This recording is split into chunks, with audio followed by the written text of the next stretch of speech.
आज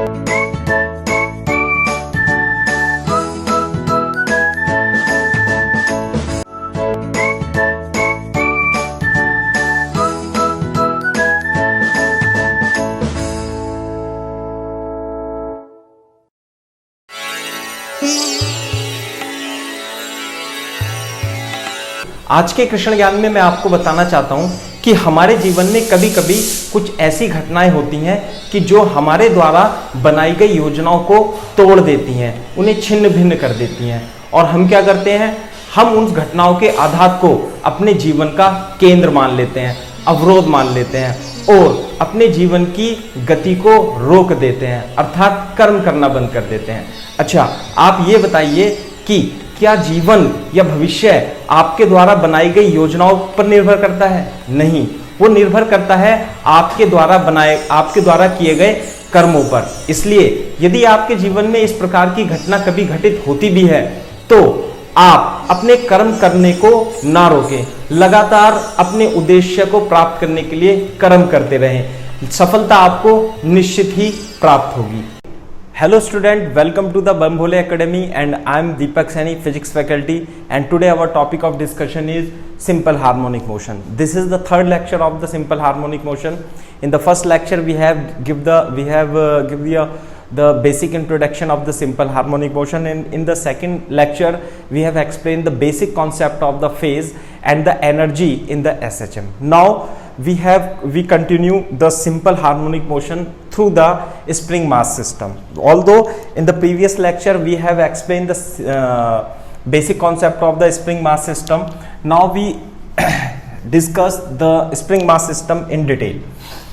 for example, यदि आपने प्रीवियस लेक्चर देखा है तो स्प्रिंग मास सिस्टम में हमने आपको बता दिया था कि if this is a spring constant के एंड एम मास, यदि आप इसे खींच देते हैं तो इट ऑसिलेट करता है और इसका टाइम पीरियड m अपॉन के होता है। और बेटा it is independent of gravitational constant g। Clear है बात? दूसरी बात, हमने इसमें एक k equal to m omega square की तरह भी लिखा था, है ना। This is the spring force constant k, है ना। Now we move to the further detail of this spring mass system. पहली हेडिंग डालिए बेटा आप, कॉम्बिनेशन ऑफ स्प्रिंग्स, है ना। कॉम्बिनेशन ऑफ स्प्रिंग कैसे? पैरेलल कॉम्बिनेशन, दो कॉम्बिनेशन होंगे, parallel combination and series combination. तो पहला देखते हैं हम बेटा parallel combination. What is parallel combination?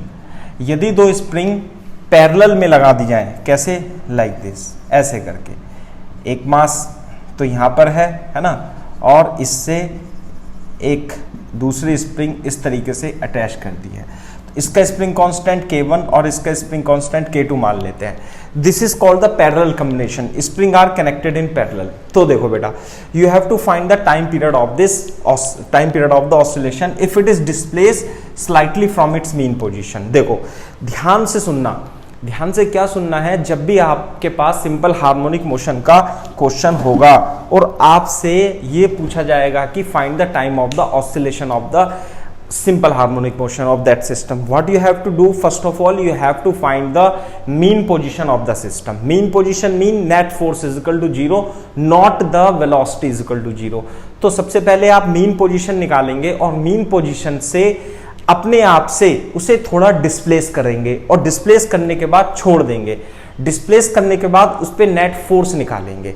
यदि वो नेट फोर्स माइनस के एक्स के जैसा आ जाता है, यानी कि नेट फोर्स निकालेंगे तो एक्सेलरेशन भी निकल जाएगा। यदि acceleration proportional to minus x आ जाता है तो एसएचएम हो जाएगी प्रूफ, और उसको standard equation a is equal to minus omega square x से कंपेयर करके ओमेगा की वैल्यू यानी t की वैल्यू निकाल लेंगे। देखो कैसे करते हैं। सबसे पहले मीन पोजीशन देखते हैं। मीन पोजीशन का मतलब है नेट फोर्स 0। यदि इन दोनों स्प्रिंग में कोई भी इलोंगेशन या कंप्रेशन नहीं है, सो दिस इज 0, बिकॉज इस पे कितने फोर्स लगेंगे बेटा? mg डाउनवर्ड लगेगा और नॉर्मल ऊपर की तरफ लगेगा। mg और mg एक दूसरे को कैंसिल कर देंगे, net force 0, therefore this is the mean position. अब क्या करेंगे? मीन पोजीशन से थोड़ा सा आप खींच देंगे। चलो मान लिया थोड़ा सा खींच देते हैं, इसे प्लस एक्स मान लेते हैं। थोड़ा सा जब आप खींचोगे तो क्या होगा? देखो जब आप इसे थोड़ा सा यहाँ बना देते हैं, जब आप इसे इलोंगेट करोगे इसके मीन पोजीशन से ऐसे करके, है ना, तो सिस्टम कहाँ पे आ जाएगा बेटा, यहाँ पे आ जाएगा। This is x is equal to 0, it is x is equal to 0। ऐसे खींच दिया, डिस्प्लेसमेंट किधर दिया, पॉजिटिव x एक्सिस में, लाइक दिस, ये डिस्प्लेसमेंट दिया। अब इस पे मीन पोजीशन से थोड़ा सा खींचने के बाद आप क्या करो, इससे थोड़ा इस पे फोर्स देखो, देखो कितने फोर्स लगेंगे। एक तो mg लगेगा डाउनवर्ड, एक नॉर्मल लिया, नॉर्मल और mg वाई डायरेक्शन यदि हम इसे मान लें तो नॉर्मल और mg एक दूसरे को कैंसिल कर देंगे। यदि इसका स्प्रिंग कांस्टेंट k1 है और इसका स्प्रिंग कांस्टेंट k2 है तो इस पे जो फोर्स लगेगा, और इसमें इलोंगेशन x है तो स्प्रिंग फोर्स लगाएगी इसमें k1x, और ये वाली स्प्रिंग फोर्स लगाएगी इसमें k2x। तो नेट फोर्स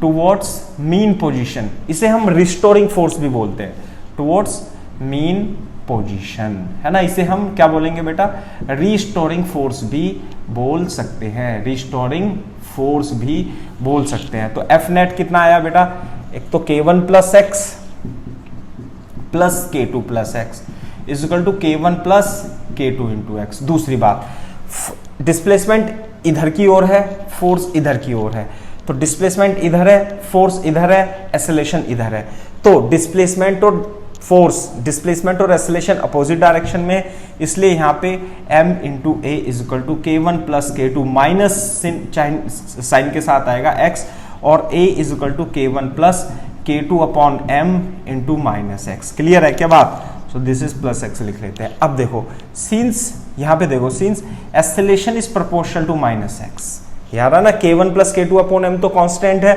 माइनस एक्स के प्रोपोर्शनल है। क्लियर है क्या बात। इसलिए motion is SHM, motion is SHM, therefore compare with standard equation of SHM, standard equation of SHM। Equation, standard equation क्या है बेटा, a is equal to omega square minus x. नहीं आई बात समझ में, ये इसकी और इसकी क्या कर लेंगे, इक्वेशन नंबर 1 और इक्वेशन नंबर 2 की कंपेयर कर लेंगे, इससे क्या मिल जाएगा हमें, ओमेगा मिल जाएगा। क्लियर है क्या बात। तो बेटा ओमेगा स्क्वायर कितना आ जाएगा, देखो omega square is equal to k1 plus k2 upon m आ जाएगा। नहीं आई बात समझ में। दूसरी बात, omega is equal to root over k1 plus k2 upon m, और ओमेगा की वैल्यू कितनी आएगी बेटा, 2 पाई बाई टी आ जाएगी। क्लियर है क्या बात। और t की वैल्यू कितनी आ जाएगी बेटा, 2 pi root m upon k1 plus k2 is the answer.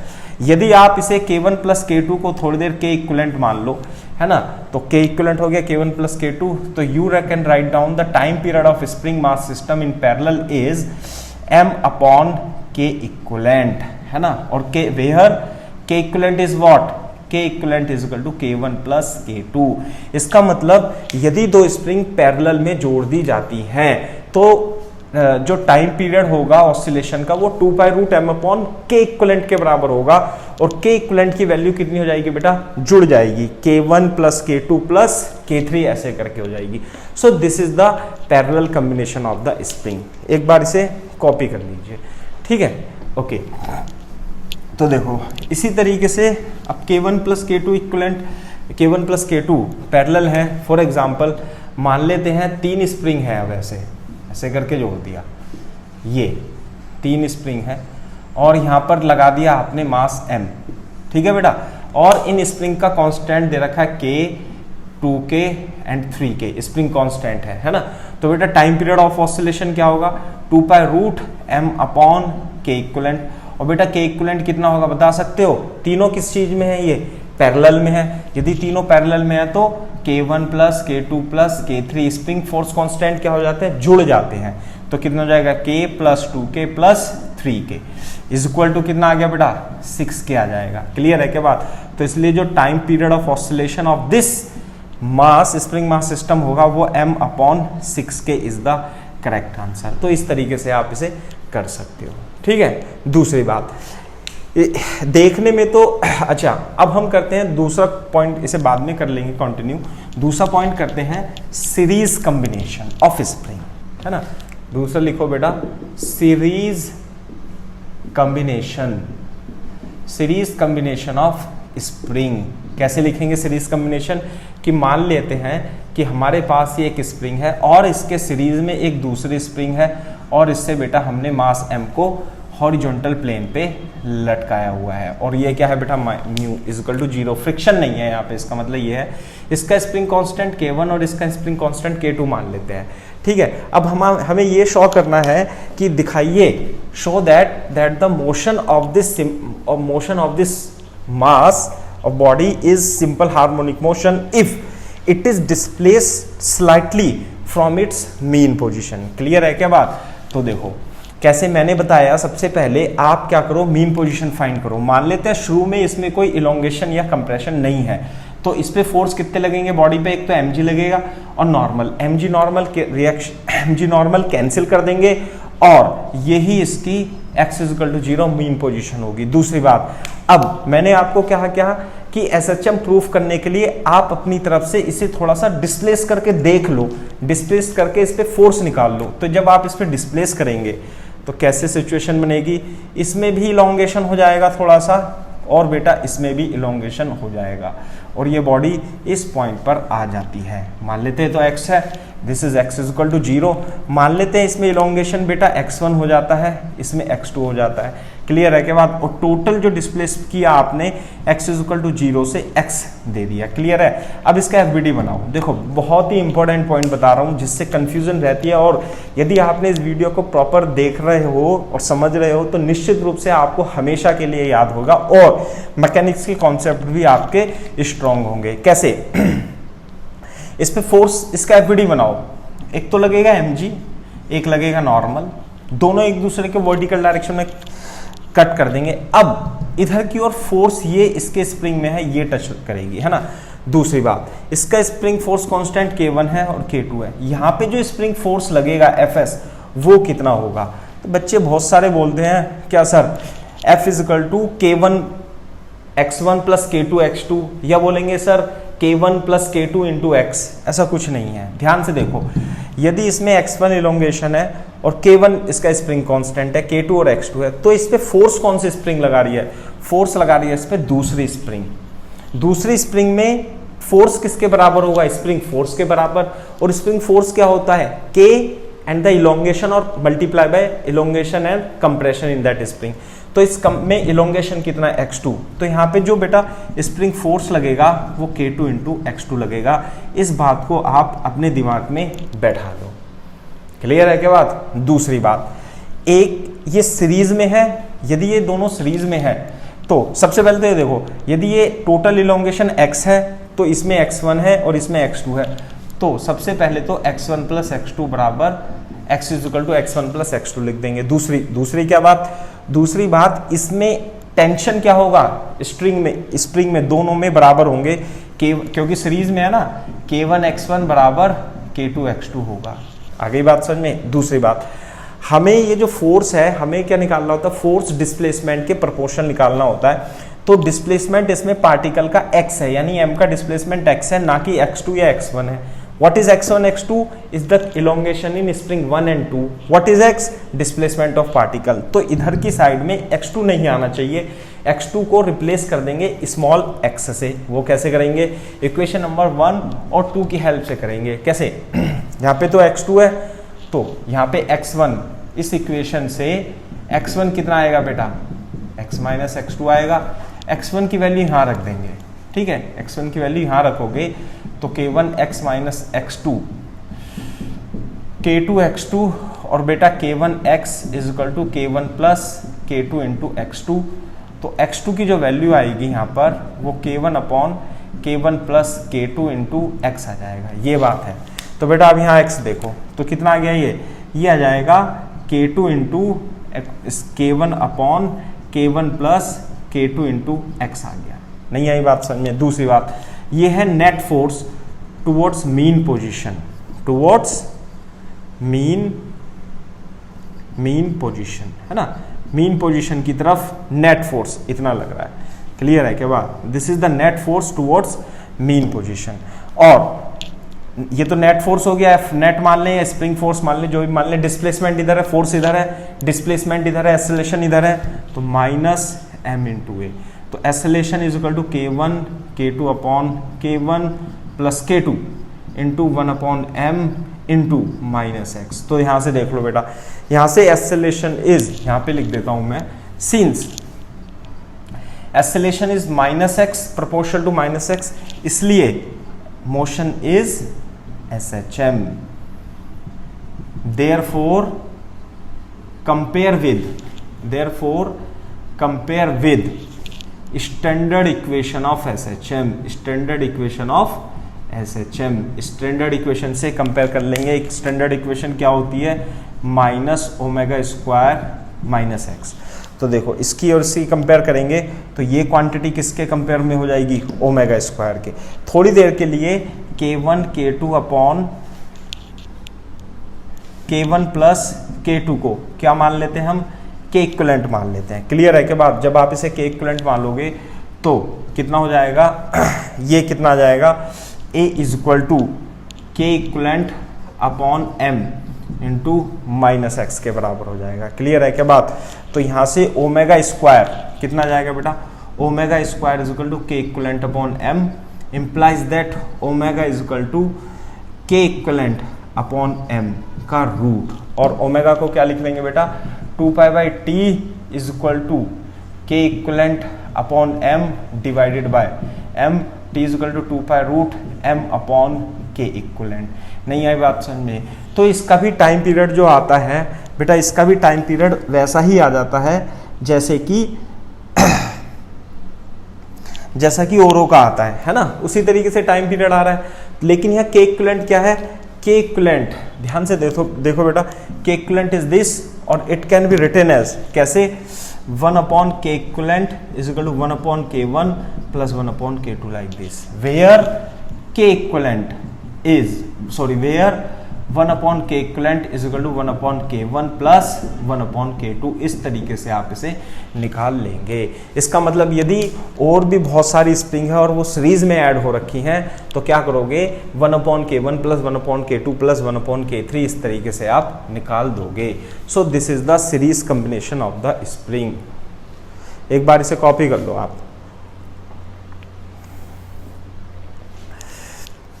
ऐसे करना है, ठीक है।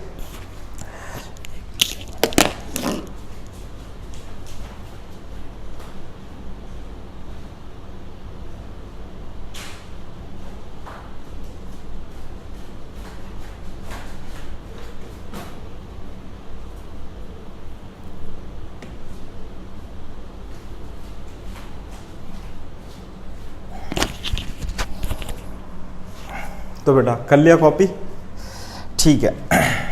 ये तो this is the series combination of the spring, है ना।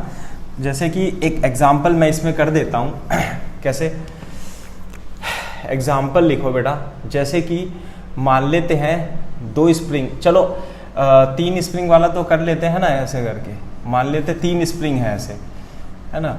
ये M है और यहाँ पे कितना है 6K और यहाँ क्या है 3K और यहाँ क्या है 2K।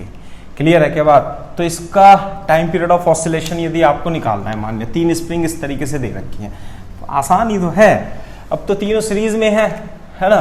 तो T किसके इक्वल होगा, 2π√M/K इक्विवेलेंट के। और बेटा K इक्विवेलेंट कैसे निकालेंगे अपन, K इक्विवेलेंट निकालेंगे 1/K1 1/K2 1/K3 से 1/K1 6K 3K plus 1/2K।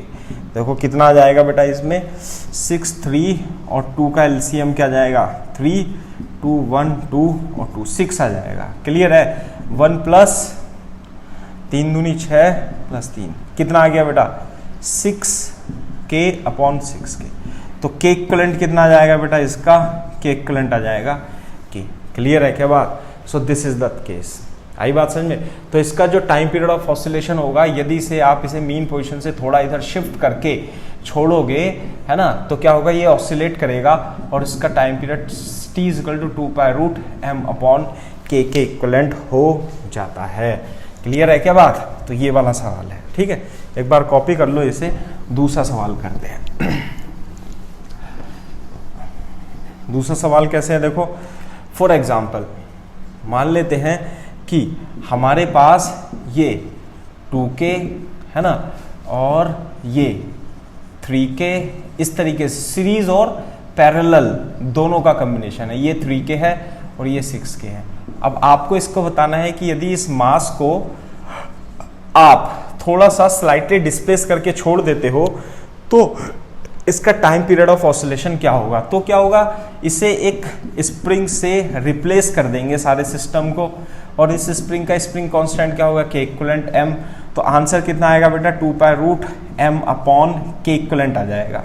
Clear है क्या बात। अब के इक्विवेलेंट कैसे निकालेंगे, k equivalent is nothing but the total equivalent of this spring. अब देखो ये दोनों स्प्रिंग क्या है, पैरेलल में, और ये इसके साथ है सीरीज में। तो देखो जब आप इसे देखोगे ये दोनों पैरेलल में है, तो पैरेलल में क्या होता है, स्प्रिंग कांस्टेंट जुड़ जाते हैं। तो 3 और 6 कितना हो गया, 9 हो गया। 9 और 2 सीरीज में है, तो बेटा कैसे बनेगा, 2k तो ये हो गया, और साथ में इसे ये हो गया 9k, और ये हो गया m। नहीं आई बात समझ में। अब दोनों सीरीज में है तो दोनों का इक्विवेलेंट कैसे निकालेंगे, k equivalent is equal to k1 k2 upon k1 plus k2। यदि 2 स्प्रिंग होती हैं तो डायरेक्ट फॉर्मूला लगा देते हैं, क्या, k1 k2 upon k1 plus k2, उससे आंसर आ जाता है। तो कितना आएगा बेटा, 2k into 9k upon 2k plus 11k, तो कितना जाएगा, 2 9 दूनी 18 upon 13k। So this is के इक्विवेलेंट, यहाँ पे रख देंगे। t कितना आ गया बेटा, 2π√m अपॉन के इक्विवेलेंट कितना, 18k into 13 is the correct answer. So in this way you can solve the problem. Clear है क्या बात। दूसरी बात, अब कॉपी कर लो इसे। अब दूसरा हम एक और सवाल करते हैं, जो कि दिखता तो सीरीज कॉम्बिनेशन की तरह है, जो कि दिखता तो सीरीज कॉम्बिनेशन की तरह है, लेकिन होता वो पैरेलल कॉम्बिनेशन है। कैसे, फॉर एग्जांपल मान लेते हैं हमारे पास एक स्प्रिंग है और फिर मास है m, और इधर की ओर भी स्प्रिंग है और इधर एक वॉल लगी हुई है और ये लगा हुआ है। तो इसका स्प्रिंग कांस्टेंट k1 है और k2 है। क्लियर है क्या बात। अभी स्प्रिंग में रेस्ट पे है, इसमें कोई इलोंगेशन या कंप्रेशन नहीं है, तो ये मीन पोजीशन है। क्लियर है क्या बात, इसे मीन पोजीशन मान लेते हैं। अब इसका आपको क्या करना है, you have to find time period of oscillation. k की वैल्यू t की वैल्यू निकालनी है।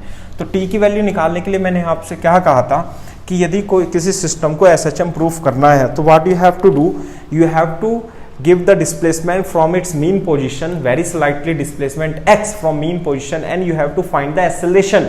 If acceleration is proportional to minus x, then the motion of the particle or object is SHM, and then compare with the standard equation a is equal to omega square minus x। ऐसे करते हैं।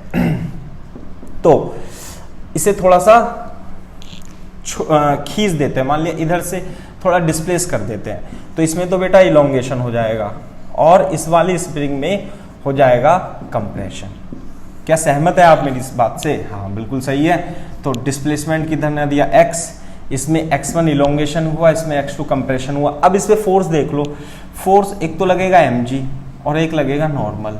दूसरी बात, यदि मैं इसका FBD यहाँ पे बनाऊं तो mg और n को छोड़ देंगे, हॉरिजॉन्टल डायरेक्शन में देखेंगे बेटा। देखो इसमें कंप्रेशन है, जब आप इसे कंप्रेस करोगे तो स्प्रिंग फोर्स किधर लगाएगी, इसका स्प्रिंग कांस्टेंट k2 है, तो k2 x2 इधर की ओर लगेगा। दूसरी बात, यदि इसमें आप खींचो हो तो ये वाली स्प्रिंग किधर फोर्स लगाएगी, इधर, और कितना लगाएगी, k1 into x1। Sorry, x1 और x2 यहाँ पे क्या होंगे, बराबर होंगे, क्योंकि जितना इसमें इलोंगेशन है उतना इसमें कंप्रेशन है। तो x1 x2 की वैल्यू क्या होगी, बराबर होगी, और नेट फोर्स ही हो जाएगा। अब देखो net force F net towards mean position, towards mean position कितना आ रहा है बेटा, ये आ रहा है आपका k1 plus k2 into x आ रहा है, यानी कि इधर की ओर ही आ रहा है और दोनों जुड़ रहे हैं, और डिस्प्लेसमेंट इधर है और नेट फोर्स इधर है। तो एक्सेलरेशन और डिस्प्लेसमेंट क्या है, अपोजिट डायरेक्शन में है, तो इसलिए m into a is equal to k1 plus k2 into x, और acceleration is equal to k1 plus k2 upon m, और दिस इज माइनस x। अब देखो कि वो तो पैरेलल वाला बनना है ना, तो दिखने में तो ये सीरीज है, देखने में सीरीज है, लेकिन है किस में बेटा, ये पैरेलल कॉम्बिनेशन में है। Since a is proportional to minus x, therefore motion is SHM।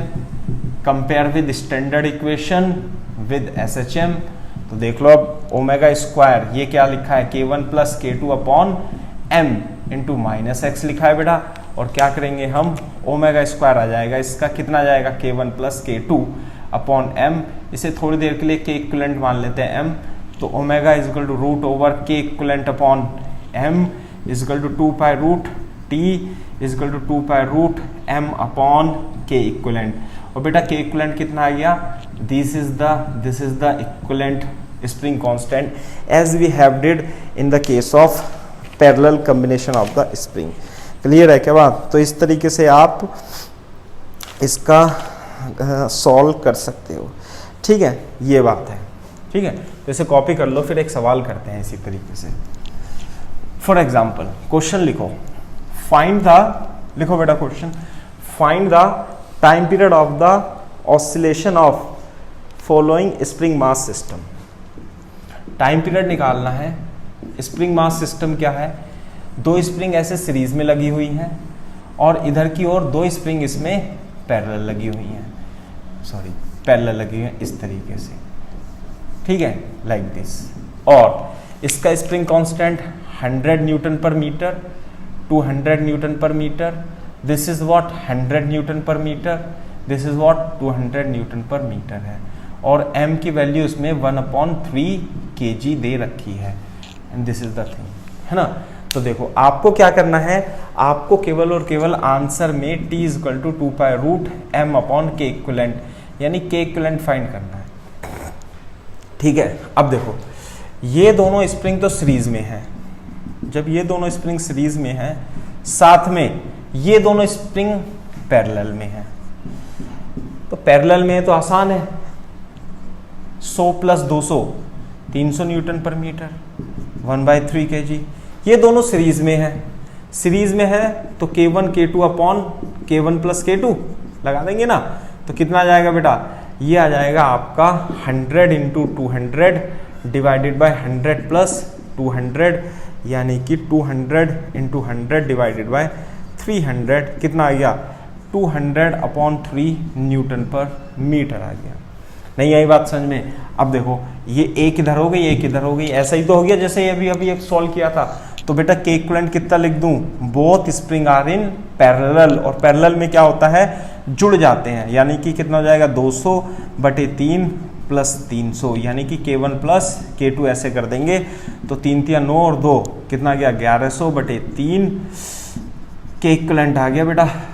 Time period कैसे निकालते हैं, टाइम पीरियड का फॉर्मूला है हमारे पास t is equal to 2 pi root m upon K equivalent ही होगा। तो t की वैल्यू कितनी होगी बेटा 2 पाई रूट m की जगह कितना लिखें 1/3 और K इक्विवेलेंट की जगह 1100/3, तो 3 से 3 कट गया, तो कितना आ जाएगा बेटा, ये आ जाएगा this is 2 pi root 10/√11। Second is the correct answer for this question. तो इस तरीके से आप ये इस टाइप के क्वेश्चन कर सकते हो, ठीक है। एक बार कॉपी कर लो, फिर दूसरा क्वेश्चन करते हैं, ठीक है। ये बात है, ऐसा है, ठीक है। अब देखते हैं हम वर्टिकल स्प्रिंग कॉम्बिनेशन। अभी तो ये तो क्या था, हॉरिजॉन्टल स्प्रिंग का स्प्रिंग मास सिस्टम था। अभी तो हमने स्प्रिंग को क्या रखा था, हॉरिजॉन्टली रखा था, मास को ऐसे ऐसे ऑसिलेट कर रहा था। अब हम वर्टिकल लटका करके देखेंगे कि और उसका ऑसिलेशन का टाइम पीरियड कितना आता है। बहुत अच्छी बात यह है कि इन सभी के टाइम पीरियड जो होते हैं वो t is equal to 2 pi root m upon K के जैसे ही होते हैं, ठीक है। फॉर एग्जाम्पल देखो, एग्जाम्पल नहीं कॉन्सेप्ट लिखते हैं। इफ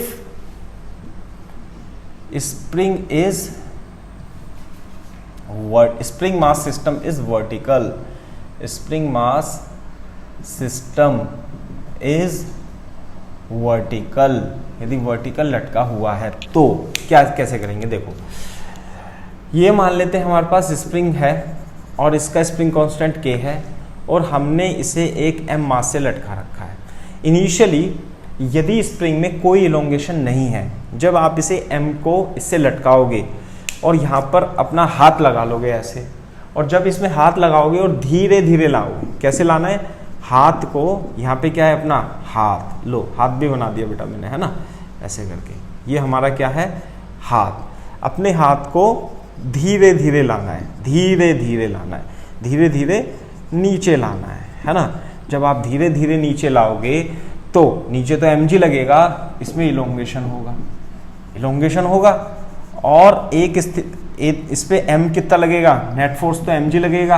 अब तो यहाँ इलोंगेशन हो गया, तो इलोंगेशन कितना होगा, ये नीचे कब तक आता रहेगा, ऐसी थोड़ी ना है कि आप इसे नीचे ला रहे हो धीरे धीरे और नीचे ही आता रहेगा। एक स्थिति ऐसी आएगी कि स्प्रिंग फोर्स जो होगा, मान लेते हैं स्प्रिंग इलोंगेशन कितना हो गया, x0 हो गया, और स्प्रिंग फोर्स और mg क्या होंगे, बराबर होगा। उसके बाद यदि आप हाथ हटा लोगे तो ये हवा में लटका रहेगा, यानी कि mg और kx0 इक्वल हो जाएंगे।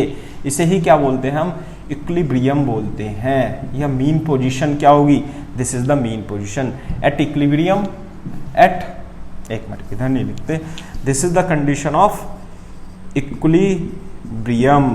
और एट इक्विलिब्रियम क्या लिखें, इक्विलिब्रियम क्या लिखें बेटा, mg is equal to kx0। ये बात समझ में आती है क्या, ठीक है। अब मैंने आपसे बोला था कि यदि किसी बॉडी की मोशन को आपको SHM प्रूफ करना है तो what you have to do, you have to find the mean position and then from the mean position you have to give a displacement from its mean position, very slightly displacement x, and then you have to find the net force towards the mean position। अब क्या करोगे, आप इस spring को, इस मास को इस mean position से, ये तो मीन पोजीशन हो गई ना, इस मीन पोजीशन से थोड़ा डिस्प्लेस कर दोगे तो इसमें इलोंगेशन और होगा, और यहाँ पर जाकर के आप इसे छोड़ दोगे, ठीक है। तो पहले ही x0 था, अब x हो गया, कितना इलोंगेट करा बेटा, कितना हमने छोड़ दिया, x। तो देखो नीचे फोर्स तो लग रहा है x, और ऊपर स्प्रिंग फोर्स लगाएगी, स्प्रिंग फोर्स कितनी लगाएगी, Fs। बेटा spring force towards mean position कितना लगेगा बेटा, मीन पोजीशन कितना बता दूं, it is equal to k x0 तो पहले ही था, अब x और लगने लगेगा, इसलिए F नेट कितना लगेगा बेटा, Fs माइनस mg। ये बात समझ में आती है क्या, Fs तो ऊपर की ओर, mg नीचे की ओर, तो नेट फोर्स कितना हो गया, Fs माइनस mg। और बेटा स्प्रिंग फोर्स कितना है, this is Fs is equal to k x0 plus x। तो Fs की वैल्यू कितनी होगी बेटा, k x0 plus x minus mg। और दूसरी बात यदि आप देखोगे kx0 plus kx minus mg, equation number इसे 1 एज्यूम कर लो, दोनों कट नहीं जाएंगे क्या, तो क्या आ जाएगा बेटा, kx F net, net force ऊपर की ओर लगेगा, कितना kx, यहाँ पे तो नेट फोर्स 0 था, this is equal to this, लेकिन जैसे आपने इसे खींचा स्प्रिंग में इलोंगेशन बढ़ गया, स्प्रिंग फोर्स बढ़ गया, तो net force towards mean position और रिस्टोरिंग फोर्स इज kx, लेकिन डिस्प्लेसमेंट इधर, नेट फोर्स इधर, therefore m is equal to kx minus x। नहीं आ रही बात समझ में, acceleration is proportional to minus x, इसलिए मोशन क्या होगी बेटा, मोशन इज SHM। यदि मोशन SHM है तो what you have to do, compare with standard equation of SHM। वो क्या है बेटा, standard equation a is equal to omega square minus x, और ये कितना है, a is equal to k by m minus x, omega square is equal to k by m, और omega can be written as root k by m, it can be written as 2 pi by t, time period is 2 pi root m upon k, therefore it is the same time period which was found for the horizontal spring. If the spring is vertical, the same time period comes out, no difference between the time period. Also one more important point you can write down, it is not depending, बोलो, it is not depending on g, gravitational constant पर तो निर्भर ये करता ही नहीं है। बात समझ में आती है क्या आपको, ठीक है। तो इस तरीके से आप इसे सॉल्व कर सकते हो। तो जैसा हॉरिजॉन्टल के केस में किया था ऐसा ही वर्टिकल के केस में भी कर लेंगे, कोई अंतर नहीं आएगा। एक बार कॉपी कर लो आप इसे।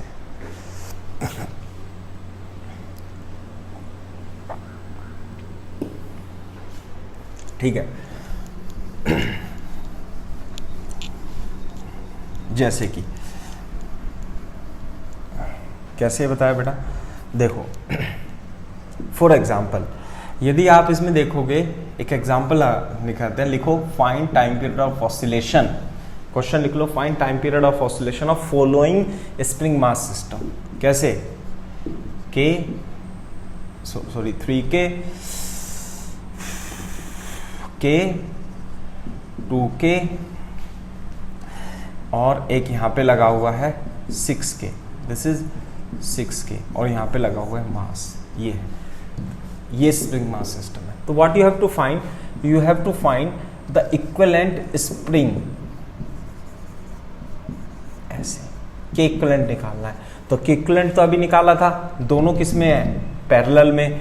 तो बेटा ये दोनों किसके बराबर हो जाएंगे, ये दोनों हो जाएंगे आपके, दोनों पैरेलल हैं, तो 2K plus K, this is 3K और एक ही है 6K, है ना, और M ऐसे लटका हुआ है। अब ये दोनों किस में है, सीरीज में, और सीरीज का आंसर क्या होता है, यदि K1 और K2 हो तो it is equal to K1 K2 upon K1 plus K2। कितना आ गया answer, 3K into 6K divided by 3K plus 6K। कितना आ जाएगा बेटा, 3K into 6K divided bye 9K और 3 तिया 9 और 3 दूनी 6, 2K is the answer. So this is K equivalent, therefore time period is equal to 2 pi root M upon K equivalent is equal to 2K is the correct answer. So this is the time period of oscillation of this vertical spring mass system combination. तो इस तरीके से बेटा आपको spring mass system के combination horizontal में है या वर्टिकल में है सॉल्व कर लेने हैं।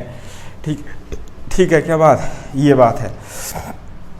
अच्छा, और दूसरा, अब एक बहुत ही इंपॉर्टेंट कॉन्सेप्ट है और वो नीट और जेईई में, इसमें दोनों में बहुत बार पूछा जाता है, इवन एडवांस में भी, आईटी एडवांस में भी कभी कभी उससे क्वेश्चन आना ही आना है। तो वो आपको समझना है ना, याद नहीं करना है। कैसे, टाइटल लिखो बेटा, नेक्स्ट टाइटल लिखो cutting of spring, cutting of spring. नहीं आई बात समझ में, कैसे, यदि आप इस स्प्रिंग को लेते हो और स्प्रिंग की लेंथ L0 है मान लेते हैं और इनिशियली स्प्रिंग कांस्टेंट इसका K है, ठीक है। यदि मैं इसे 2 या 3 पार्ट में ऐसे मान लिया 3 पार्ट में डिवाइड कर देता हूँ, 3 पार्ट में कैसे, 1 2 3 1 2 3 ऐसे डिवाइड हो गया, ऐसे हो गया, दूसरी स्प्रिंग ऐसे हो गई और तीसरी स्प्रिंग ऐसे हुई। तो यदि इसका स्प्रिंग कांस्टेंट K है तो क्या इन तीनों का स्प्रिंग कांस्टेंट भी K ही होगा या चेंज हो जाएगा? नहीं, चेंज हो जाएगा। मान लिया इसकी लेंथ L1 है, इसकी लेंथ L2 है, इसकी लेंथ L3 है, तो इसका स्प्रिंग कांस्टेंट K1 K2 और K3 हो जाएगा। कई बात समझ में, K1 K2 K3 की वैल्यू कैसे निकालेंगे? K1 K2 3 की वैल्यू फॉर्मूला होगा K1 L1, इसका effective force K2 L2 is equal to K3 L3 is equal to K into L0। नहीं आई बात समझ में? तो K1 यदि निकालना है तो कितना आएगा, K into L0 upon L1। K2 यदि निकालना है तो कैसे हो जाएगा, K2 हो जाएगा K L0 अपॉन L2, और K3 यदि निकालना है तो K L0 अपॉन L3 हो जाएगा। नहीं आई बात समझ में? और K1 is to K2 is to K3 is equal to 1 upon L1 is to 1 upon L2 is to 1 upon L3। इसकी हेल्प से आप स्प्रिंग फोर्स कांस्टेंट निकाल सकते हैं। मैं आपको एक एग्जांपल करा देता हूं। सबसे ज़्यादा इंपॉर्टेंट एग्जांपल ये है कि एक स्प्रिंग है ना, और उससे एक स्प्रिंग मास सिस्टम लगा हुआ है और इसका टाइम पीरियड T है। क्या है इसका टाइम पीरियड? कितना है टाइम पीरियड ऑसिलेशन? T है। स्प्रिंग कांस्टेंट K मान लेते हैं, या दिया होगा या नहीं भी दिया हो सकता। क्वेश्चन क्या है, क्वेश्चन लिख लो। If spring is cut in two equal parts and join as shown in figure, join as shown in figure, join parallel as shown in figure, as shown in figure, find new time period of oscillation। कैसे?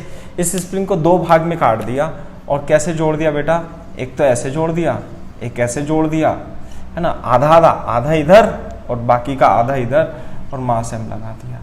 तो अब आपको इसके time period of oscillation को निकालना है। तो यदि इसकी स्प्रिंग कांस्टेंट k1 मान ले और k2 मान ले, तो टाइम पीरियड क्या होगा, 2/√m upon k equivalent, parallel में है ना, तो k1 प्लस k2 हो जाएगा। इट वुड बी द नया टाइम पीरियड, है ना। तो इसके लिए आपको k1 और k2 की वैल्यू निकालनी है, और k1 और k2 की वैल्यू के निकालने के लिए हमारे पास फॉर्मूला क्या है कि जैसे स्प्रिंग थी ना, जैसे स्प्रिंग थी ये, ऐसे करके आपने क्या करा, दो भाग में डिवाइड कर दिया, तो L/2 ये हो गई, L/2 ये हो गई। तो इसका स्प्रिंग कांस्टेंट k1, इसका k2। तो कैसे लिखें, पहले तो टोटल कितना था बेटा, L था और k था, तो L/2 into k1 is equal to L/2 into k2 is equal to L into k। नहीं आई बात समझ में? अब देख लो यहाँ पे, इन दोनों को लोगे यदि तो क्या आएगा, L/2 k1 is equal to k, तो k1 कितना आ गया, 2k, और यदि इन दोनों को लोगे तो k2 कितना आ जाएगा, ये भी 2k आ जाएगा। वो तो होंगे ही, दोनों के स्प्रिंग कांस्टेंट क्या होंगे, बराबर बराबर होंगे। तो बेटा यदि आप इसे देखोगे तो k इक्विवेलेंट कितना आ जाएगा, इसका k इक्विवेलेंट आ जाएगा 2k प्लस 2k, क्योंकि पैरेलल है ना, दैट इज 4k। तो कितना लिख दूं, 2/√m अपॉन 4k। नहीं आई बात समझ में? इसका टाइम पीरियड t दे रखा था, यानी क्या दे रखा था बेटा, 2/√m अपॉन k दिया हुआ था। तो इसमें क्या लेंगे, 1/4 का कितना जाएगा, 1/2 बाहर आकर के 2/√m अपॉन k। तो बेटा ये क्या दे रखा है, ये तो पहले से t नोड या t दिया हुआ था। तो बेटा नया t डैश कितना हो जाएगा, नया t डैश हो जाएगा t/2। यानी कि यदि इस स्प्रिंग को दो बराबर भागों में काट दिया जाए तो पहली बात, एक भाग का स्प्रिंग कांस्टेंट दुगना हो जाता है, ये आप ध्यान रखना।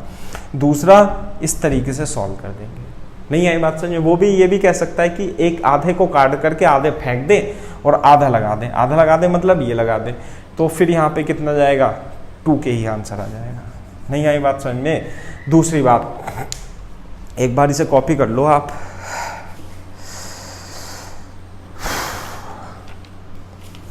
ठीक है, ओके। तो इस तरीके से करना है। दूसरी बात क्या है कि वो मोस्टली यही क्वेश्चन देता है, आधा आधा काट दिया। कभी कभी क्या करेगा कि वो इस स्प्रिंग को क्या करेगा, तीन बराबर भाग में काट देगा, L/3 L/3 L/3। तो ये हो जाएगा k1 k2 k3। तो L/3 k1 L/3 k2 L/3 k3 is equal to L into k, है ना। तो कितना हो जाएगा, k1 हो जाएगा 3k is equal to k2 is equal to 3। यानी कि आपने इसे दो बराबर भागों में बांटा तो स्प्रिंग कांस्टेंट दुगना हो गया।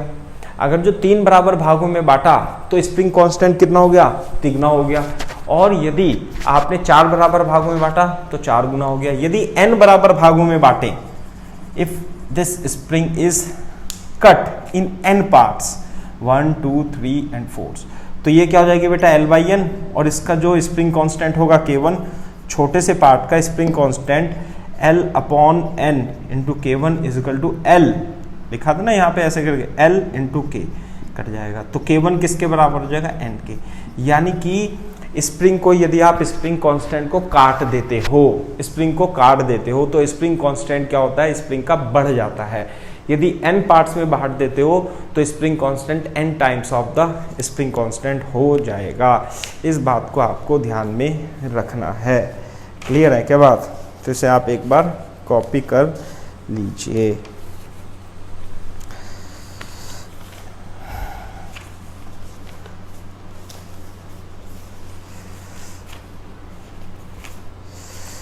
ठीक है, सो this is the spring mass system. इस तरीके से निकालते हैं वर्टिकल स्प्रिंग मास सिस्टम। ठीक है, दूसरा, अब हम इस स्प्रिंग मास सिस्टम को थोड़ा सा और डिस्कस करते हैं, और इसमें कुछ इंपॉर्टेंट जो फॉर्मूले या पॉइंट हैं उन्हें भी हम डिस्कस कर लेते हैं। कैसे कि बेटा, जैसे कि मान लेते हैं, जैसे मैंने बताया स्प्रिंग मास सिस्टम हॉरिजॉन्टली लटका हो या वर्टिकली लटका हो, उसका जो टाइम ऑफ ऑसिलेशन होता है वो 2π√m/k ही होता है। इसी तरीके से मान लेते हैं कि एक स्प्रिंग मास सिस्टम को आपने इंक्लाइन रख दिया, म्यू कितना है बेटा 0, और यहाँ पर रख दिया ऐसे करके ये, ठीक है, m है ये।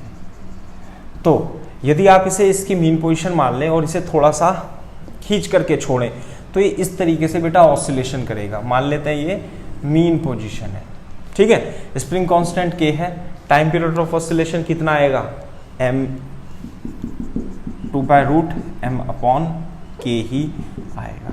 नहीं आ गई बात समझ में? विल नॉट चेंज, ठीक है। दूसरा, अगर जो मान लेते हैं आप इस स्प्रिंग मास सिस्टम को किसी एक लिफ्ट में वर्टिकली लटका देते हो ऐसे करके, और या तो इसे एक्सेलरेशन ऊपर से ले जाओ, है ना, या कांस्टेंट वेलोसिटी से ऊपर या नीचे ले जाओ, कोई फर्क नहीं पड़ेगा, या किसी एक्सेलरेशन से डाउनवर्ड लेकर आओ, कोई फर्क इसके ऑसिलेशन में नहीं पड़ेगा। इसका time period of oscillation 2π√m/k ही होगा।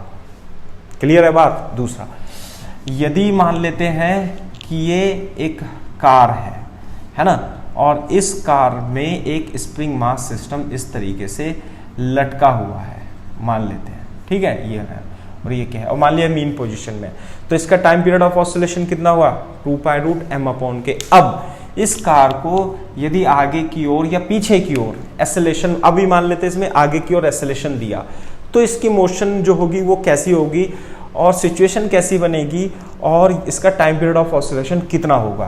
ध्यान से देखो कैसे, यदि आप इस कार में बैठ जाओगे तो इसका एक्सेलरेशन a है, it is a non inertial frame of reference. एक तो mg तो इसमें नीचे लगेगा ही लगेगा, साथ में इसमें एक स्यूडो फोर्स इधर की ओर लगने लगेगा, और सिचुएशन कैसी बनेगी बेटा, इसकी सिचुएशन थोड़ी सी ऐसी हो जाएगी कि ये स्प्रिंग थोड़ा सा टिल्ट होकर के यहाँ पे आ जाएगा m, सच दैट mg तो नीचे लगेगा, सूडो फोर्स इधर लगेगा और टेंशन फोर्स इधर लगेगा, स्प्रिंग फोर्स, और ये इक्विलिब्रियम में रहेगा। सो इस केस में तो वर्टिकली इसमें ऐसे, हॉरिजॉन्टली ऐसे, है ना, कर रहा है, लेकिन यदि ये एक्सेलरेशन a से जा रहा है तो it would be it's mean position. कैसी पोजीशन होगी? मीन पोजीशन होगी। क्लियर है क्या बात? तो जैसे कि मीन पोजीशन है, अब इसे यदि थोड़ा सा नीचे की ओर आप ऐसे करके छोड़ दोगे तो ये इस डायरेक्शन में ऑसिलेशन करने लगेगा, तब इसका टाइम पीरियड कितना होगा, t = 2π√m/k ही होगा।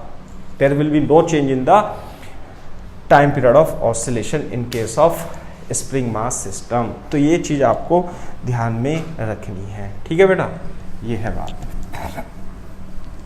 ऐसे करना है। अब स्प्रिंग मास सिस्टम में तो हमने पढ़ लिया है, कुछ क्वेश्चन रह गए हैं वो हम बाद में डिस्कस कर लेंगे, है ना। अब हम मूव करते हैं सिंपल पेंडुलम पर। तो बेटा नेक्स्ट टाइटल हेडिंग डालिए सिंपल पेंडुलम। सिंपल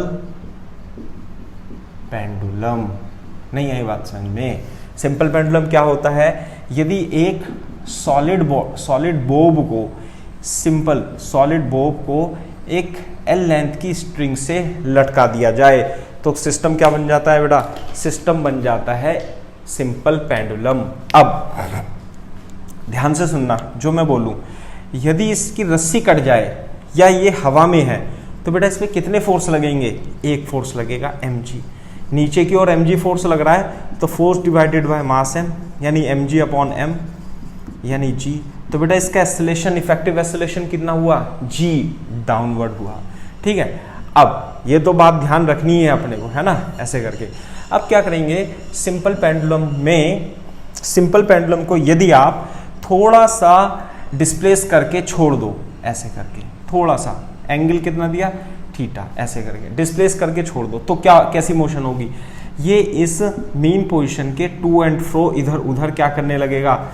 SHM करने लगेगा, ऑसिलेशन करने लगेगा। तो आपको ये प्रूफ करना है, if theta is small, if angular displacement is small, show that the motion of this bob or simple pendulum is simple harmonic motion. Also find the time period of oscillation. आगे बात समझ में?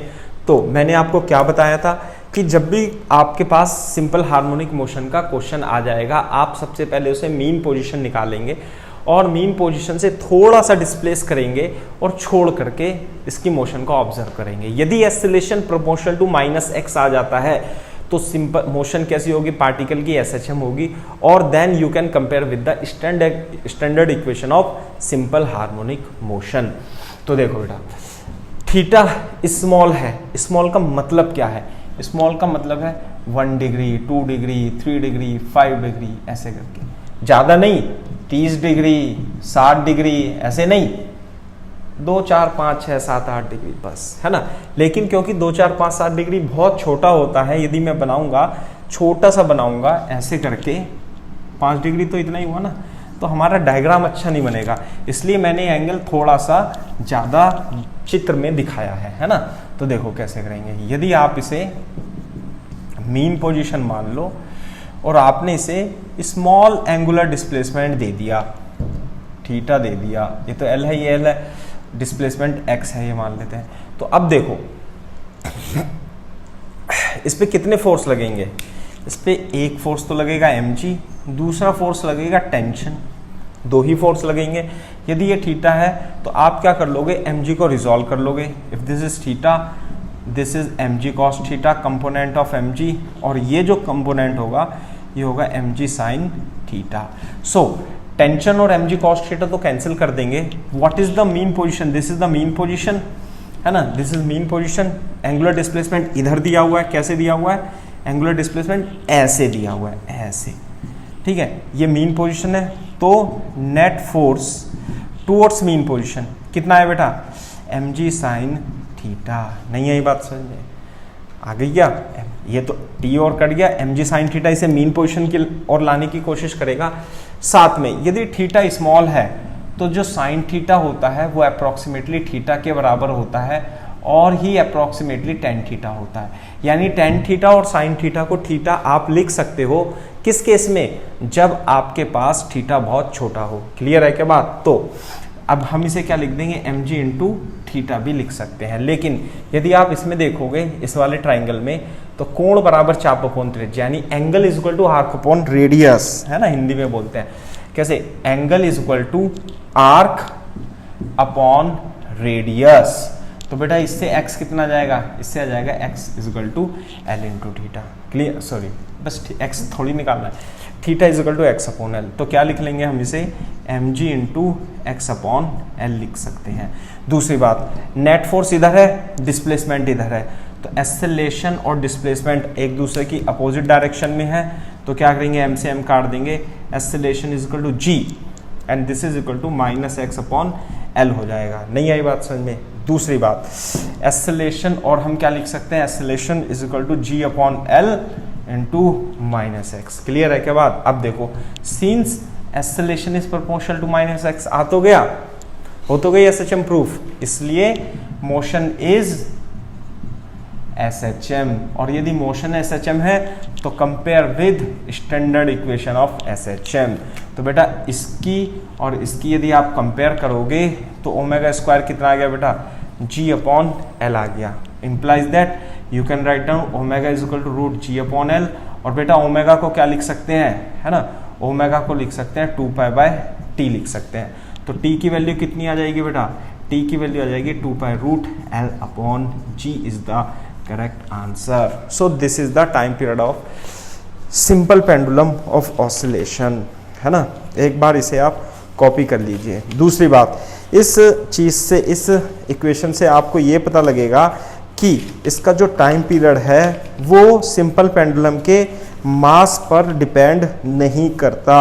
It is not depending upon the mass of the simple pendulum, rather it is depending upon the acceleration due to gravity. देख लो आप इसमें जो इसका टाइम पीरियड में जो एक्सेलरेशन ड्यू टू ग्रेविटी जो आ रहा है और नीचे आ रहा है, therefore it is depending upon acceleration due to gravity आ रहा है। क्लियर है क्या बात? तो ये बात है, ठीक है, ओके है ना। इट इज डिपेंडिंग अपॉन किस पे? जी। नहीं आई बात समझ? जबकि स्प्रिंग मास सिस्टम का जो time of period of oscillation है, it was not depending upon g, it is depending upon g. ठीक है, तो ये बात है। अब यदि जी पे डिपेंड करता है तो सिचुएशन तो बहुत चेंज हो जाएगी इसमें। कैसे? देखो मैं इसे समझाता हूं अपने को, बोर्ड पे देखो ध्यान से। इसे हम लिफ्ट में चढ़ा देते हैं। लिफ्ट में कैसे चढ़ा देते हैं?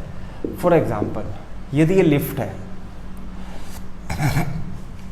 और इससे एक सिंपल पेंडुलम ऐसे लटका हुआ है, और ये एक्सेलरेशन ए से जा रहा है, ऊपर जा रहा है, तो आप सबसे पहले इस पेंडुलम को कंसीडर मत करो, है ना। मेरे को आप ये बताओ कि यदि इस लिफ्ट में कोई पर्सन, कोई मास है ऐसे, है ना, या आप ऐसे बस मास है ऐसे, यदि आप इसे छोड़ देते हो, लिफ्ट के अंदर छोड़ देते हो, तो इस पर कितने फोर्स लगेंगे? एक्सेलरेशन ऊपर जा रहा है, तो विद रिस्पेक्ट टू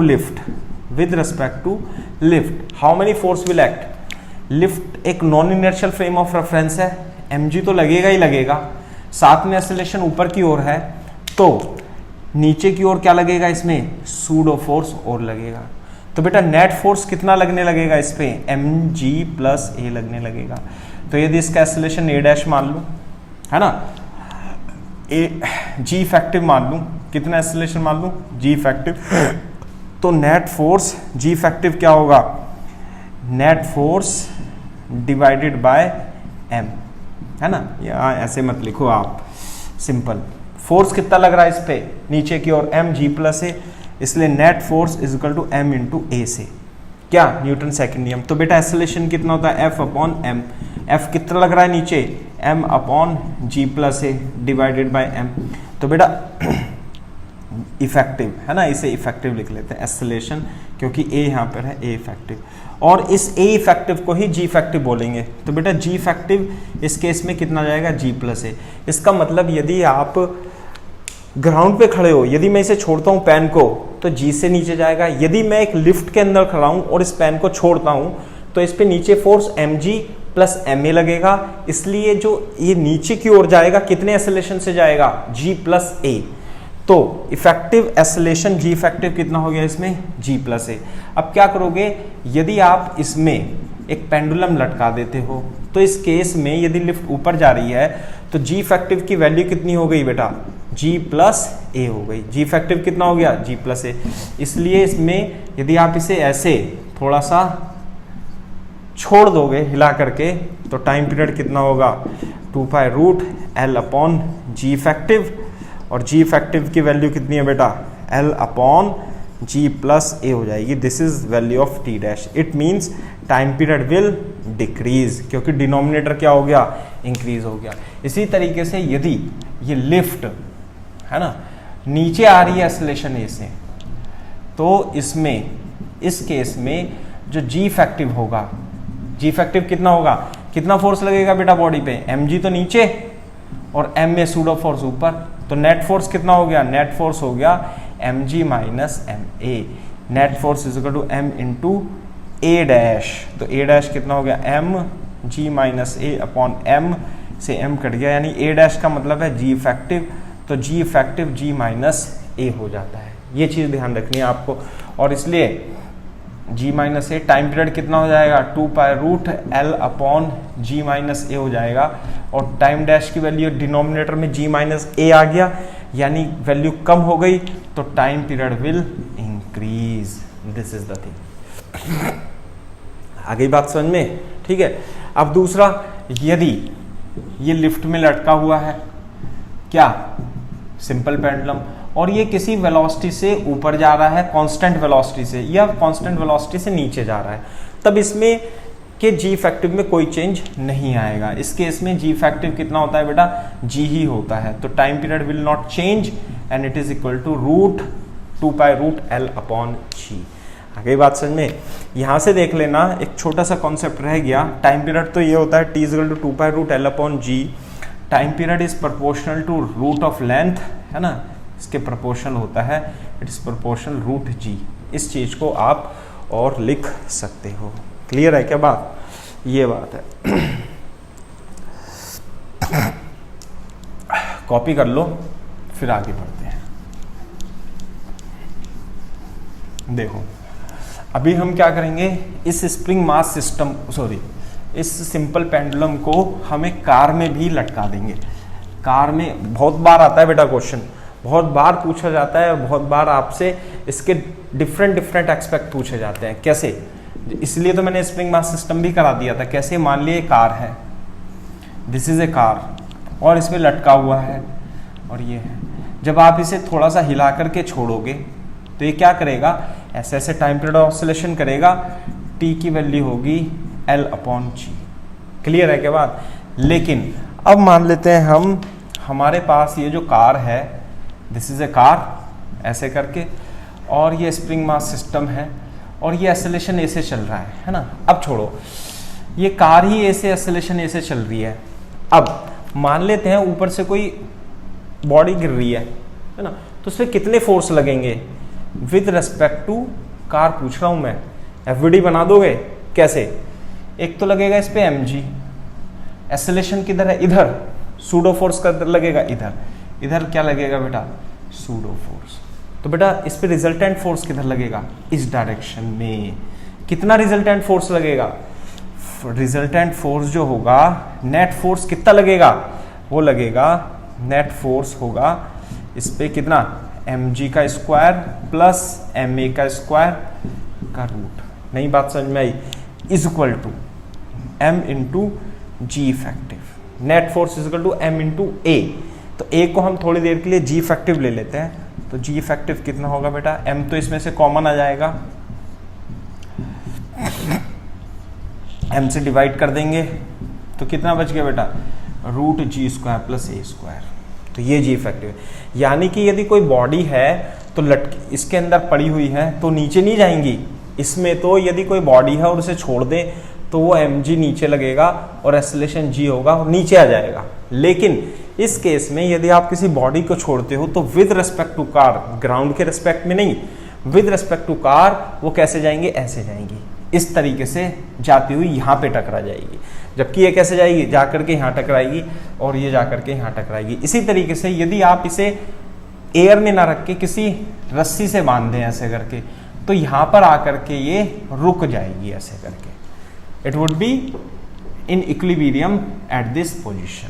अब ये इसका मास m मान लें यदि, और इसे ये क्या होगी, यही क्या होगी, इसकी इक्विलिब्रियम पोजीशन होगी, यानी मीन पोजीशन। अब इसे थोड़ा सा डिस्प्लेस करके यहाँ पे छोड़ देंगे और फिर ये क्या करेगा, ये ऐसे ऐसे SHM करेगा।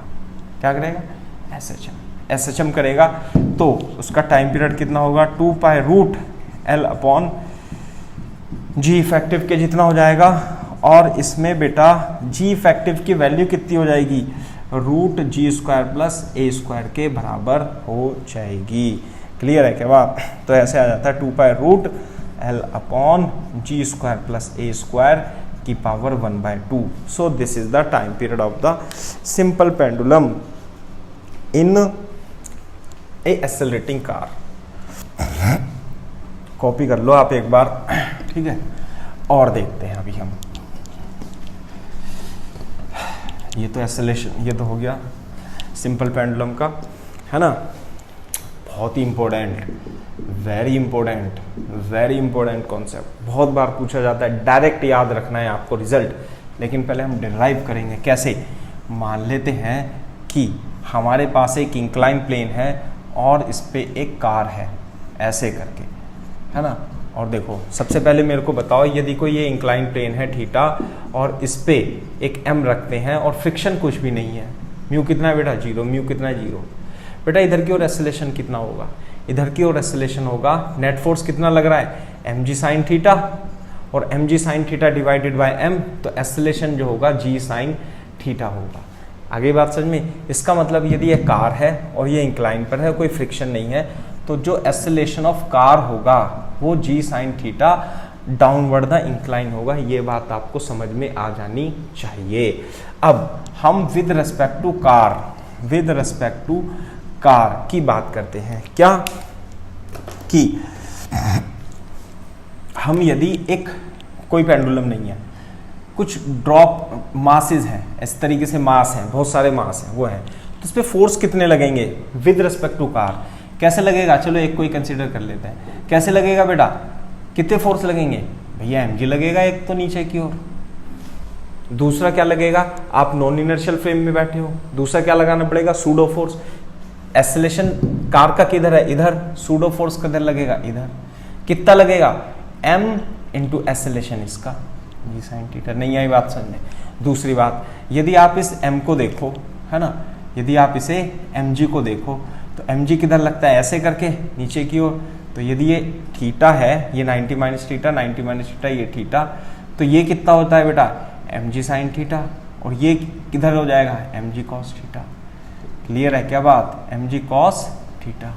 आगे बात समझ में? अब देखो मैं दोबारा से इसका डायग्राम बनाता हूँ बढ़िया सा, तभी आपको समझ में आएगा कैसे। ये कार है, तो यदि कोई पार्टिकल है तो इस पर फोर्स कितने लगेंगे? तो इधर लगेगा pseudo force mg sine theta. mg का component along the incline mg sine theta.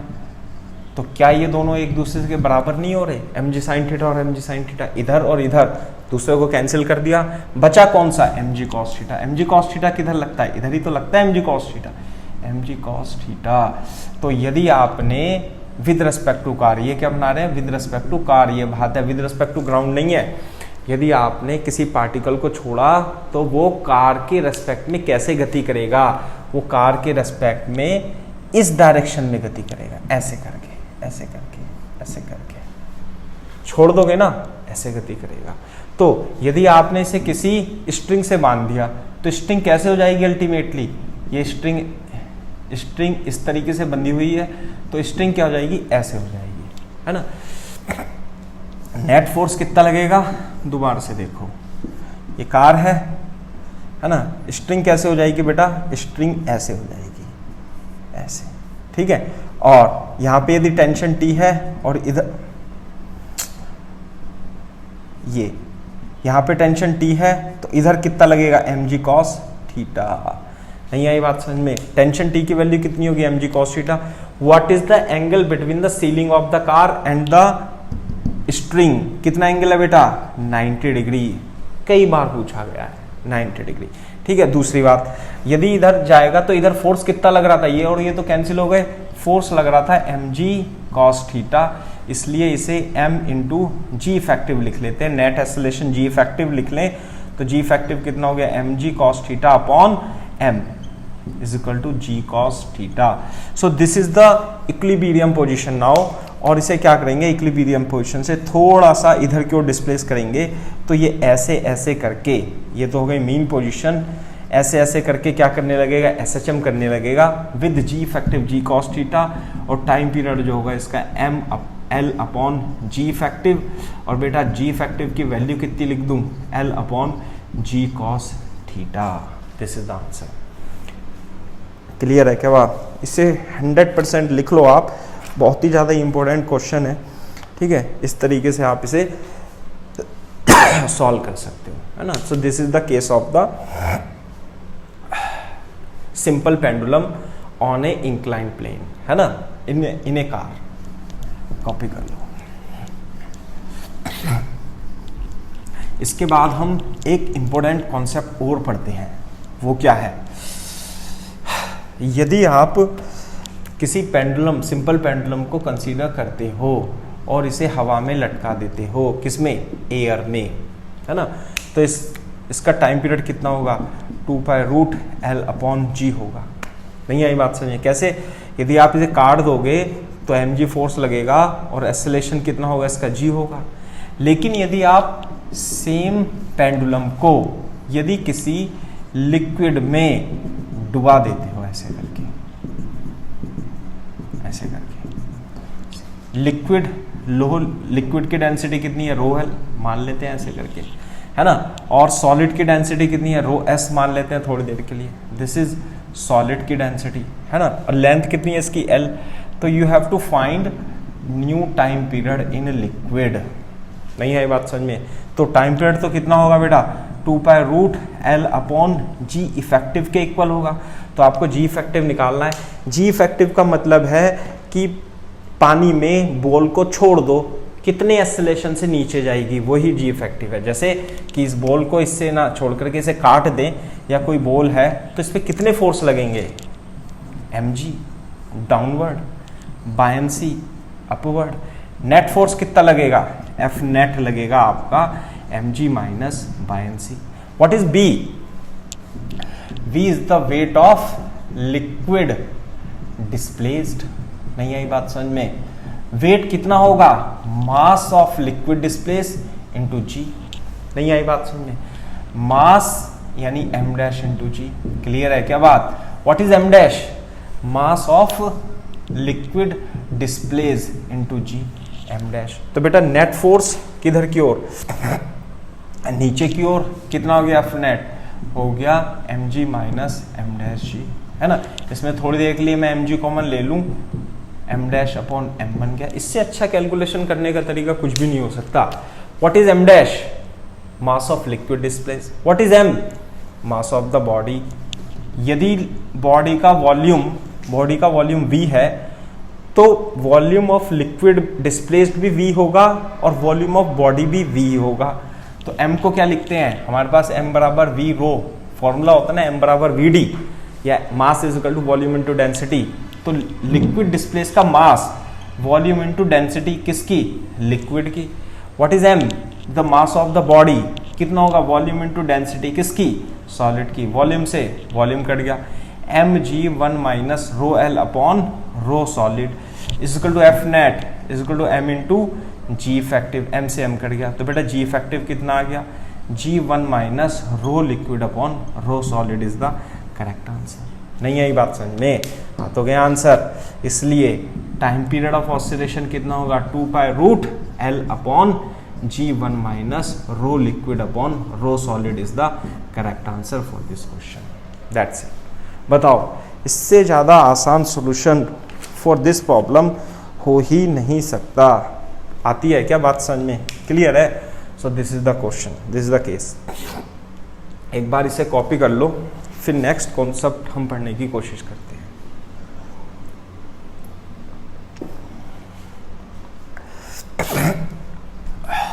देखो, ये तो था finding the time period of oscillation in liquid.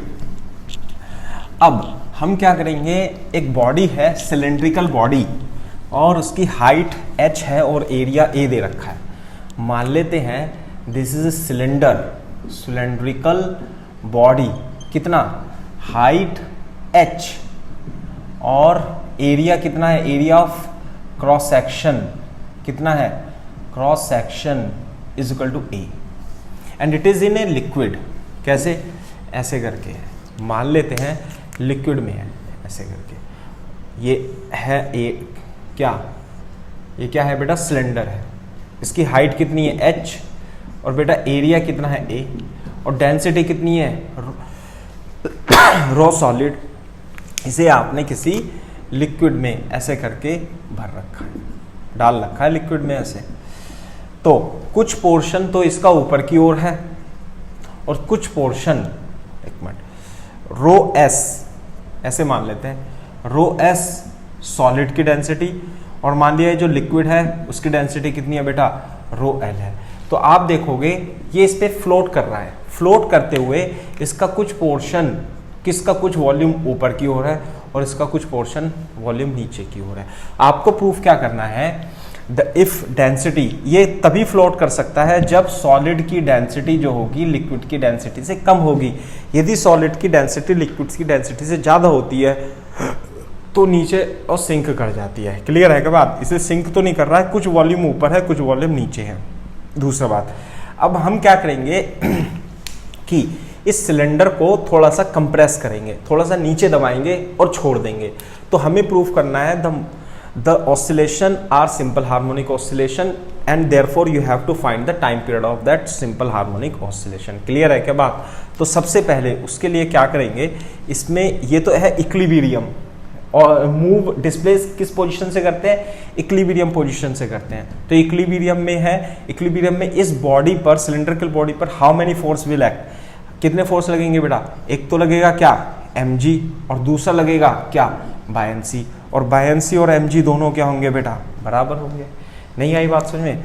What is buoyancy, is the weight of liquid displace. b की value क्या होती है बेटा, वेट ऑफ लिक्विड डिस्प्लेस्ड। नहीं आई बात समझ में। वेट किसके बराबर होता है बेटा, mass of liquid displaced into g, यानी कि m डैश इंटू जी। अब देखो बेटा यहाँ पे मास कितना होगा, पहले इससे देखो कि इसने कितना मास किसके बराबर होगा, buoyancy is equal to m dash into g. यहाँ नहीं लिखते, इधर लिखते हैं। बायंसी जो होगा m dash into g. What is m dash, m dash is the mass of the liquid displace, और mass is equal to volume into density होती है। डेंसिटी किसकी, लिक्विड की आएगी, volume into density of liquid into g. Volume कौन सा, volume of liquid displace. इसमें देख करके बता सकते हो कि कितना वॉल्यूम डिस्प्लेस किया है इस सिलिंड्रिकल बॉडी ने, इसके ने जितना पोर्शन इसके अंदर है उतना ही करेगा, तो वॉल्यूम कितना हो गया बेटा V2, तो बायंसी हो गया। और बायंसी और mg कितने हैं, बराबर है। सो this is the equation number 1 मान लेते हैं थोड़ी देर के लिए, ठीक है। Density of solid is density of liquid. अब हम क्या करते हैं, है ना, अब ये तो लिक्विड है, ऐसे करके हम क्या करते हैं, इसे इसकी मीन पोजीशन से थोड़ा सा नीचे x डिस्प्लेसमेंट दे देते हैं। तो यदि आप इसे x डिस्प्लेसमेंट इस तरीके से दोगे, है ना,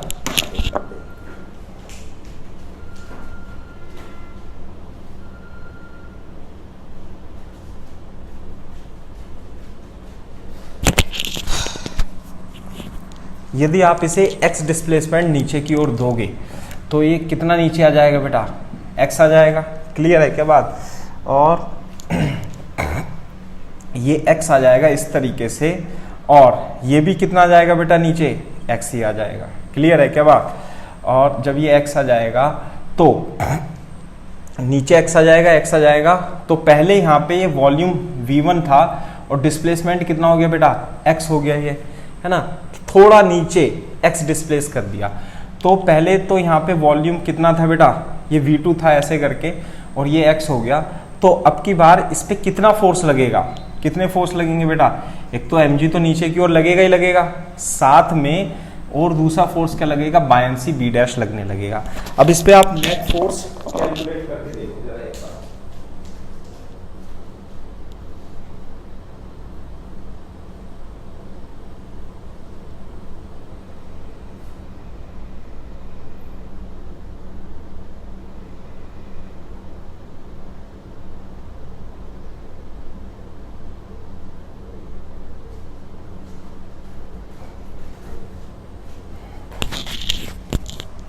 ठीक है, ओके। तो नेट फोर्स जो होगा ऊपर की ओर, mg तो नीचे लग रहा है, तो net force, net restoring force कितना होगा, ऊपर की ओर लगेगा b डैश, और नीचे की ओर कितना लग रहा है बेटा, mg। क्लियर है क्या बात।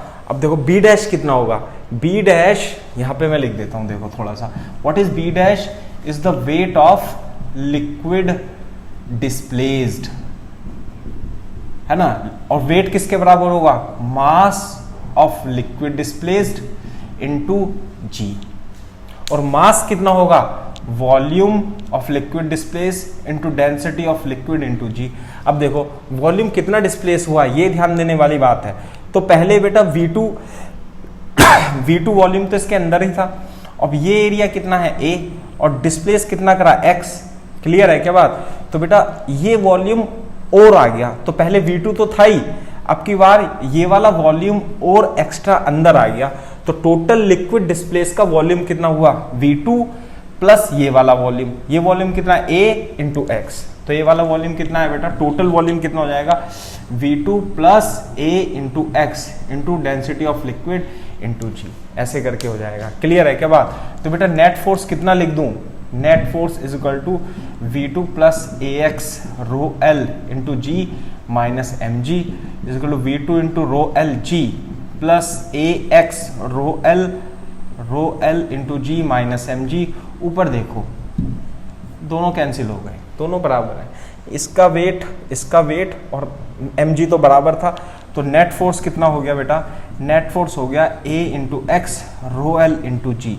दूसरी बात, डिस्प्लेसमेंट इधर है, नेट फोर्स उधर है, तो minus m into a is equal to a rho L g into x, तो acceleration is equal to a rho L g into minus x upon n. Therefore acceleration is proportional to minus x, तो a is equal to omega square minus x से compare कर देंगे तो बेटा omega square की value कितनी आ जाएगी? Omega square की वैल्यू आ जाएगी आपकी ए इंटू रो एल जी। अच्छा इसमें से कहीं कुछ कन्वर्ट तो नहीं हो रहा? हाँ सही है, तो अपॉन एम ऐसे आ गया, implies that omega is equal to root over A rho L into G upon M, और देयरफॉर ओमेगा को क्या लिख देंगे? 2 pi by T is equal to A into rho L G upon, अब देखो what is M? M is the mass of this cylinder. Mass of this cylinder कितना लिखूं? यहां पे लिख देता हूं, एम मास होगा volume into density of solid. Volume किसके बराबर होगा? एरिया ऑफ क्रॉस सेक्शन कितना है? ए, और हाइट कितनी है? H. Volume is equal to A into h into rho solid. So this is the mass of this cylinder. तो मास को क्या लिख देंगे बेटा? A into rho solid into h. A से ए कट जाएगा, so t is equal to 2 pi root कितना? H upon g, कितना लिख दो बेटा? एच अपॉन जी इंटू कितना? Rho solid upon rho liquid. So this is the thing, very important formula. क्या?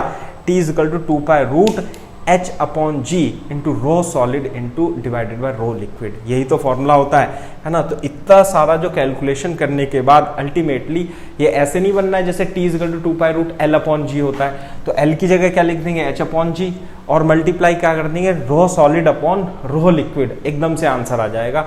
तो इसे क्या करना है? अपने को याद करना है। मैं इसे आपको थोड़ा सा पहले इसे कॉपी कर लो एक बार, मैं इसे आपको थोड़ा सा सिंपल वे में और लिख करके दे देता हूं, है ना?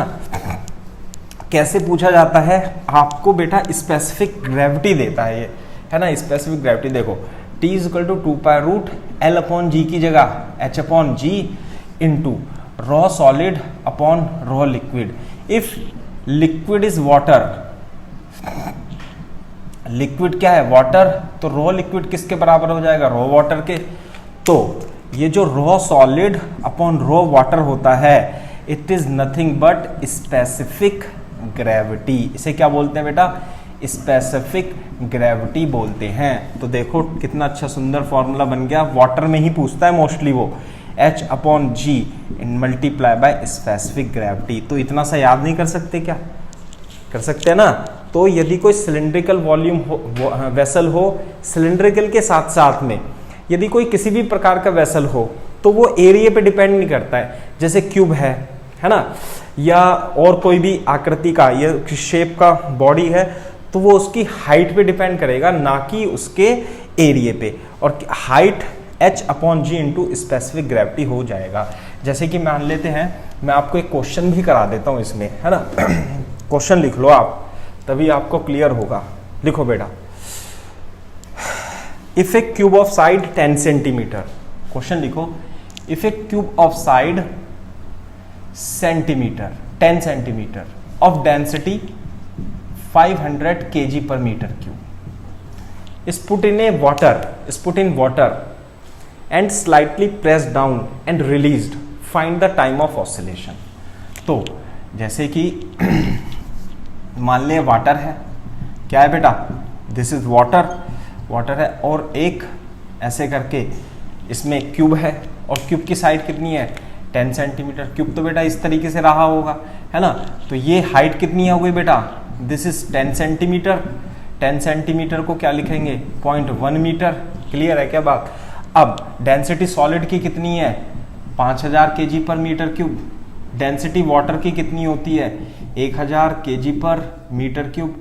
तो बेटा स्पेसिफिक ग्रेविटी कितनी होती है? Density of solid upon density of water 500/1000। कितना आ गया specific gravity? Is equal to 1/2।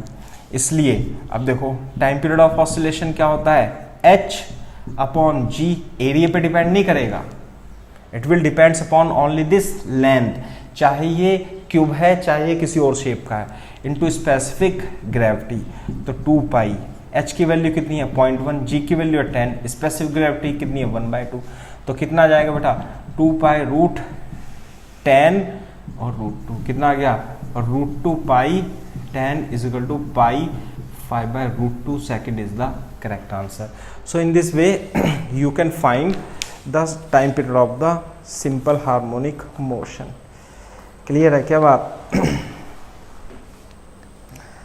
अच्छा, एक लास्ट टॉपिक और लिख लो इसमें, और वो क्या होता है, सेकंड पेंडुलम लिख लेते हैं, है ना। सेकंड पेंडुलम, सेकंड पेंडुलम क्या होता है? सेकंड पेंडुलम ऐसा पेंडुलम होता है कि जिसका टाइम पीरियड जो होता है वो 2 सेकंड होता है ना। टाइम पीरियड कितना, t is equal to 2 pi root L upon G। if a pendulum has the time period 2 second, the pendulum is called second pendulum, और t की जगह 2 लिख लिया, 2 pi root L upon G, 2 से 2 cut गया, 1 upon pi root over L upon G, और ये क्या हो गया pi square is equal to L upon G। G लगभग पाई स्क्वायर के बराबर होता है, तो इसका मतलब L is equal to approximately 1 metre. यानी कोई पेंडुलम यदि कोई पेंडुलम 1 मीटर लेंथ का है तो वो उसका टाइम पीरियड अप्रॉक्सीमेटली 2 सेकंड होगा, और उस पेंडुलम को हम सेकंड पेंडुलम कहते हैं। इस पे ग्रेविटेशन पर भी क्वेश्चन बनते हैं। ग्रेविटेशन में कैसे कि यदि सिंपल पेंडुलम में g की वैल्यू चेंज हो जाए, तो टाइम पीरियड भी चेंज हो जाता है। जैसे मान लेते हैं अर्थ है, ये मून है, this is earth and this is moon. यहाँ पे g की वैल्यू g होती है और यहाँ पे g इफेक्टिव की वैल्यू g/6 होती है। क्लियर है क्या बात? तो यदि यहाँ पे time period 2 pi root L upon G है किसी पेंडुलम का, मान लिया कोई पेंडुलम लटका रखा है और इसका time period 2 pi root L upon G है, तो इसका टाइम पीरियड मून पर L अपॉन G/6, और 6 क्या चला जाएगा, ऊपर चला जाएगा, 6L अपॉन G, तो this is root 6 time 2 pi root L upon G, है ना।